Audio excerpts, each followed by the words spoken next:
जिला खड़ियाल अंचल में आज देवस्नान पूर्णिमा महासमारोह पालित हो जाइछि। खड़ियाल ब्लॉक तुकला श्री जगन्नाथ मंदिर में सकाल चतुर्धामूर्ति मंगल आरती सह होम यज्ञ करा जायतिला। गणेश मेहर सपत्नी कार्यकर्ता तुलाइथिबा बेले गौरी होता और रमेश दुबे पूज्यक दायित्व निर्वाह करथिले। ठाकुर मानकु सुगंधित दिव्य जल में स्नान करा जायतिला। पुरी मंदिर रीतिनीति अनुसार एठारे ठाकुर माने 108 कलश जल में दिव्य स्नान होइथिले। सेहीपरि ब्लॉक मालपड़ा श्री जगन्नाथ मंदिर में आज देवस्नान पूर्णिमा आयोजित हो जाइछि। आज सकाळु चतुर्धामूर्ति मंगल आरती सह होमयज्ञ करा जायतिला। दोहिलपड़ा ग्रामस्थित जगन्नाथ मंदिर में आज चतुर्धामूर्ति दिव्य स्नान यात्रा अनुष्ठित हो जाइछि। सकाळु ठाकुर मंगल आरती पर श्रद्धालु माने दर्शन करथिले। पर दिव्य और सुगंधित जल में ठाकुर मानकु स्नान करा जायतिला। आखपाख अंचलर शताधिक लोक एथिरे सामिल होइथिले। पूर्णचंद्र बेहेरा सपत्नी कार्यकर्ता तुलाइथिबा बेले शह शह श्रद्धालु ठाकुर मानक दर्शनर दिव्य अनुभूति प्राप्त करथिले। आज तुकला जगन्नाथ मंदिर परिसर रे श्रीजीव मानकर पवित्र देवस्नान पूर्णिमा अनुष्ठित होछि। जेहेतु आमे सब जगन्नाथ धाम रे अवस्थापित होइछु, ए अवसर रे पुरी रे मध्य होछि एवं सारा ओडिसा रे प्रत्येक जगन्नाथ मंदिर होछि। तुकला जगन्नाथ मंदिर 1969 मसीह रे प्रथम करी जेते बेले जगन्नाथ मूर्ति चतुर्धा मूर्ति पुरी धाम रो आसीथिले, सेही दिन देवस्नान पूर्णिमा पड़ीथिला। एही अवसर रे सेही देवस्नान पूर्णिमा को आमे जाकजमक रे पालन करिवार अवसरता पाइछु। एही देवस्नान पूर्णिमा तुकला पाई गोटे स्वतंत्र माने परिचालना करा जाय थाए।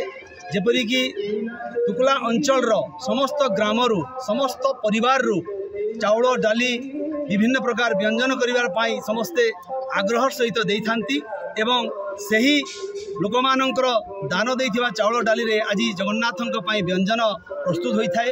एही व्यंजन को सर्वसाधारण पाई बंटन करा जाए।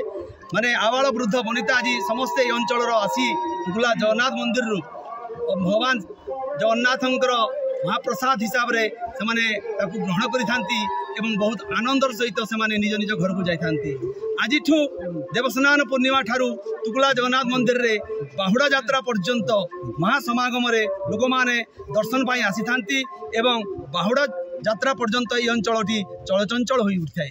एणु एही अवसर रे आमे समस्त सर्वसाधारण आमे निवेदन भी करथाऊ एवं समस्ते योगदान करी आमर जगन्नाथंकर पर्वट को किपरि साकार करिबा एवं जगन्नाथंकर जो नीतिकांति को ठीक हिसाब रे करिबा पाई समस्ते चेष्टा करिथाऊ। एही अवसर रे जहाँ भी हो आज तुकला रे भल पाग अच्छी पाग अनुकूल सत्वे समस्ते दर्शनार्थी आसी स्नान चतुर्धामूर्ति पवित्र स्नान कार्य योगदान दे जो सहयोग करिसंती आपण मान मध्य आसी जो सहयोग करिसंती एथिपाई आमे तुकला अंचलवासी आपण को साधुवाद धन्यवाद।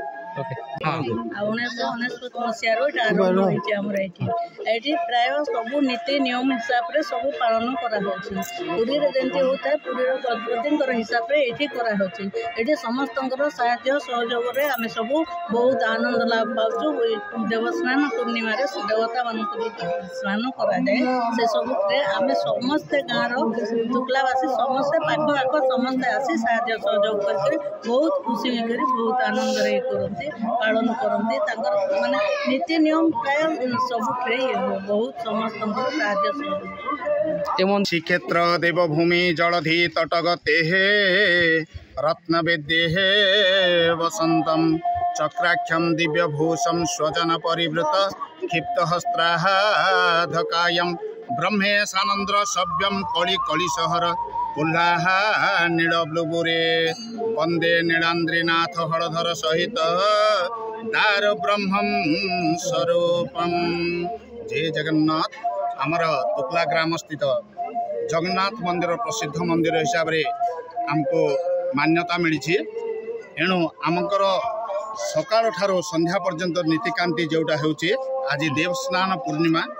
एणु महाप्रभुंकर सकाळ प्रहर जोटा आम आलती होकर महाप्रभु को स्नान मंडप को अणा जाए से नाना उपचार करी नाना औषध नाना मूर्तिका तापरे जाकर आमर पुष्प सहित तापरे आमर पत्र गुड़ाक स्नान हुए ताप से शुद्ध स्नान पर आमर उपचार हुए से महाप्रभु उपचार हुई तांकर गजानन बेश होई केते समय पर्यंत रहंती तापर आमर रत्न सिंहा तले तले आमर स्वस्थान तांकर व्यवस्था करा जायछि से पाखरे आम महाप्रभु को नहीं तांकर रखा जाए।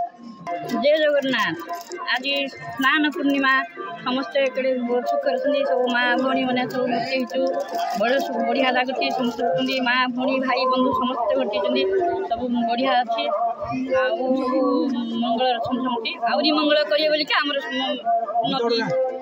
काना सब कार्यक्रम चली पूजा पाठ लगी स्नान गाधु स्नान कर समस्त गाधुच्च स्नान मंडप समस्त कर नुआपड़ारू शांभु कुमार सराफ संस्कार टीवी।